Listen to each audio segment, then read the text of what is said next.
నుంచి వచ్చినటువంటి అంబేద్కర్ సంఘ నాయకులకు, దళిత సంఘ నాయకులకు, వివిధ సంఘాలకు సంబంధించిన పెద్దలకు పేరు పేరున జయంతోత్సవాల పక్షాన ఇంత గొప్పగా ఈ నిర్వహణకి రాష్ట్ర ప్రభుత్వాన్ని అన్ని విధాల ఈ రాష్ట్రంలో రాజ్యాంగ నిర్మాత అంబేద్కర్ గారు చూపినటువంటి బాట పరంగా, రాజ్యాంగ పరంగా ఇచ్చినటువంటి ఏదైతే చిన్న రాష్ట్రాలు ఏర్పాటు విషయంలో ఆ రోజు రాజ్యాంగంలో రాసినటువంటి ఆర్టికల్ ప్రకారం తెలంగాణ రాష్ట్రాన్ని ఏర్పరచుకొని మన రాష్ట్ర ముఖ్యమంత్రి స్వయాన వచ్చి మన గొప్ప మహనీయ యొక్క జయంతి కార్యక్రమంలో పాల్గొంటున్న సందర్భంలో వేదిక పైనటువంటి మా అధికారులందరికీ కూడా,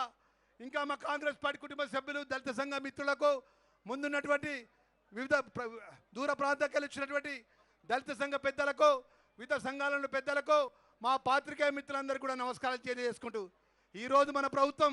మీ అందరికీ తెలుసు, ఈరోజు మన ప్రజాపాలన లోపల ఈ రాష్ట్రంలో గొప్పగా ఉండాలి, ఏది ఇచ్చినా ఇయ్యపోయినా